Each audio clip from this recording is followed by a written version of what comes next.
কেন সব ঠিক হলো না? কেন সময় আমাদের সঙ্গ দিল না? প্রতিদিন মনে হয় একটু দেরি হলে সব ঠিক হতো। আমি হয়তো তখন তোমার পাশেই থাকতাম। কতবার চেষ্টা করলাম বলে যেতে, কিন্তু মনে হয় সবই অসম্ভব ছিল।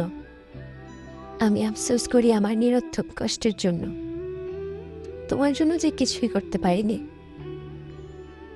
আমি আফসোস করি যে তুমি আছো ধরে, আমি যে কখনো তোমাকে পুরোপুরি ধরতে পারিনি। কতটা চাইতাম, কতটা আশা করেছিলাম, একটা সুখের ঘর, তুমি আমি, আমাদের সংসার, সবই এখন শুধু আফসোসে ভরে গেছে। ইস, আর একটু ভাগ্য নিয়ে জন্মালে হয়তো তোমাকে পেয়ে যেতাম।